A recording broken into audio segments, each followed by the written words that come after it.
दर्शकों आगे बढ़ेंगे। इस बीच बड़ी खबर आपको बता दें, इजराइल को मिला दूसरा Boeing KC-46 Gideon. Boeing KC-46 Gideon refuelling tanker है।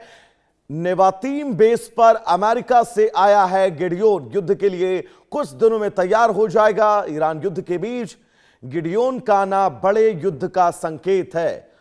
तो नेवातीम बेस पर गिडियोन का पहुंचना यह बहुत महत्वपूर्ण है। इजराइल का बोइंग KC-46 टैंकरों का बेड़ा हासिल करना केवल एक सामान्य सैन्य अपडेट नहीं है दोस्तों, बल्कि मध्य पूर्व में चल रहे तनाव के बीच इजराइल की लॉन्ग रेंज स्ट्राइक की क्षमता को कई गुना बढ़ाने वाला कदम है।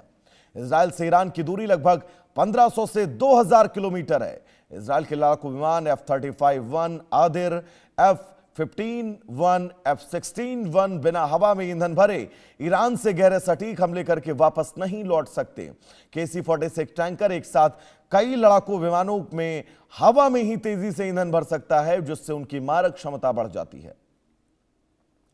तो आपको बता दें, इजराइल अब दशकों पुराने बोइंग 707 टैंकरों पर निर्भर था।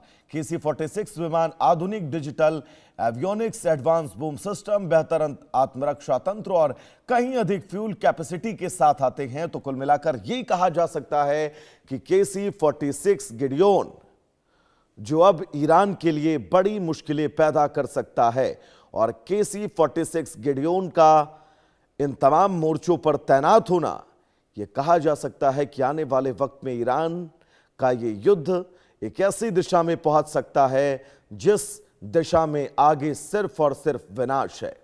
तो इजराइल को यह बहुत महत्वपूर्ण बोइंग KC-46 गिडियोन मिला है। यह रिफ्यूलिंग टैंकर है, और इस रिफ्यूलिंग टैंकर को इजराइल के पास मिलना यह बताने के लिए काफी है कि अब वो सीधे तौर पर अपने फाइटर जेट से ईरान की सरजमी पर अटैक करेगा। क्योंकि जैसा कि मैंने आपसे शुरुआत में जिक्र किया कि इजराइल और ईरान, यानी कि ईरान की राजधानी तेहरान की आप दूरी का आकलन करेंगे तो तकरीबन 2000 किलोमीटर के आसपास है। और ऐसे में इजराइल के पास जो फाइटर जेट्स हैं, उन फाइटर जेट्स का इजराइल की सरजमी से उड़ान भरना, ईरान की सरजमी पर पहुंचना, वहां पर अटैक, बम्बार्डिंग, मिसाइल अटैक करना और उसके बाद वापस इजराइल की सरजमी पर लौट कर आना, यानी कि तकरीबन 4500 किलोमीटर का एक साथ रन करने में सक्षम नहीं है। और इसीलिए F-35-1 आदिर के साथ तालमेल किया जा रहा है। ये बहुत महत्वपूर्ण है क्योंकि ये रिफ्यूलिंग वाहन है। ये हवा से हवा में ही लड़ाकू विमानों में तेल बड़ी मात्रा में और तेजी से भरने में सक्षम है, जिससे यह समझा जा सकता है कि अब इजराइल ईरान पर किसी बहुत बड़े हमले का प्लान कर रहा है। तो नेवातीम बेस पहुंचा है गिडियोन।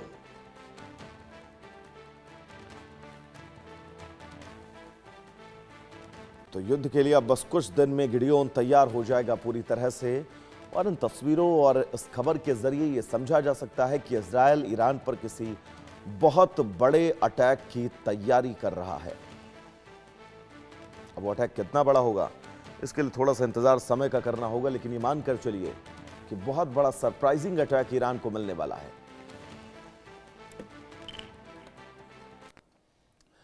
आगे बढ़ेंगे जहां पर पाकिस्तान में बारिश का रौद्र रूप देखा गया है। रावलपिंडी, इस्लामाबाद में बाढ़ जैसे हालात हैं, सड़कों पर सैलाब है, घरों तक पानी पहुंचा है, इलाके के कई नालों का जलस्तर बढ़ चुका है।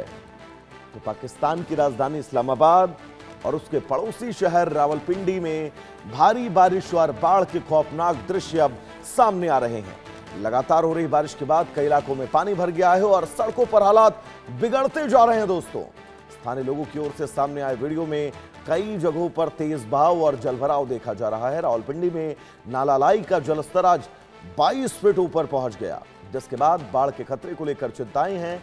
कई इलाकों में भारी बारिश के कारण यातायात भी प्रभावित हुआ है। स्थानीय लोगों ने कुछ जगहों पर सड़क धंसने और वाहनों के फंसने की जानकारी साझा की है। दरअसल पाकिस्तान में मानसूनी बारिश के दौरान इस्लामाबाद और रावलपिंडी के निचले इलाकों में अर्बन फ्लडिंग का खतरा सामने आता रहा है। पाकिस्तान के आधिकारिक बाढ़ पूर्वानुमान विभाग ने भारी बारिश के दौरान रावलपिंडी और आसपास के इलाकों में शहरी बाढ़ के खतरे को लेकर चेतावनी जारी की थी। और अब यह तस्वीर आप सबकी टीवी स्क्रीन पर। पाकिस्तान के रावलपिंडी और इस्लामाबाद में इस वक्त हालात क्या हैं, वो आप इन तस्वीरों के जरिए अंदाजा लगाइए। और एक बार मैं चाहूंगा कि इन तस्वीरों को आप फुल स्क्रीन पर दिखाएं, क्योंकि ये कोई दरिया या फिर समंदर नहीं है।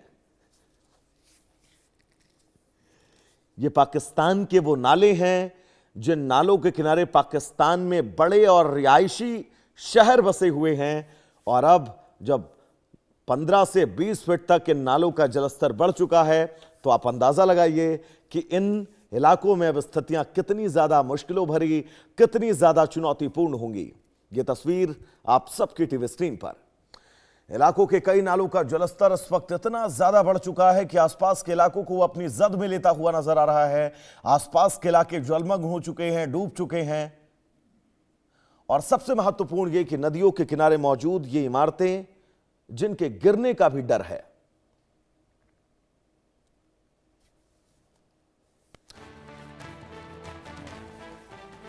तो चलिए फिलहाल दोस्तों वक्त तो चला एक बहुत छोटे से ब्रेक का। कहीं जाएगा नहीं इंडिया न्यूज पर खबरों का सफर नॉन स्टॉप जारी रहेगा। बने रहिए इंडिया न्यूज के साथ। नमस्कार।